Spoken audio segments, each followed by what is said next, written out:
Sa gitna ng matinding init ng panahon, ipinag-utos na ng DILG sa mga uniform personnel ang pagsusuot ng mas komportableng uniforme. Yan ang ulat ni Kenneth Pasyente.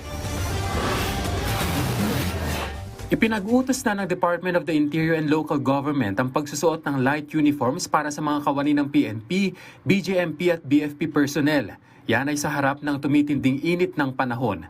Isang precautionary measure ito ng DILG para maiwasan ng uniform personnel ang anumang panganib ng iba't ibang heat-related illnesses.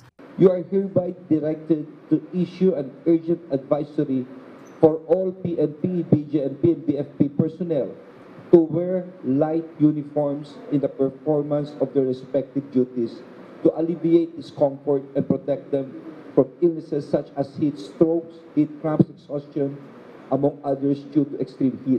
Pag-aaralan daw ito ng PNP lalo na ang pag-convert ng PNP pixelized uniform at black fatigue uniform ng SWAT team sa tinatawag na patrol shirt na mas komportable.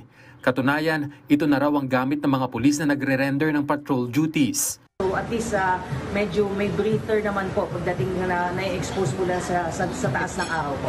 Sa ngayon, wala pa raw na itatalang anumang kaso ng heat-related illnesses sa mga pulis. Pero mahigpit naman daw itong binabantayan ng pambansang pulisya. Yung ating pong PNP Health Service ay nag-iikot po ngayon sa mga station to check also the physical and mental status and conditions po ng ating mga pulis. Ang reminders lamang po sa kanila ay make sure na dapat lagi po silang hydrated. Maigting namang ipinatutupad ng PNP ang body system para matiyak na may karelyebo ang mga pulis habang nagpapahinga ang kanilang kabaro.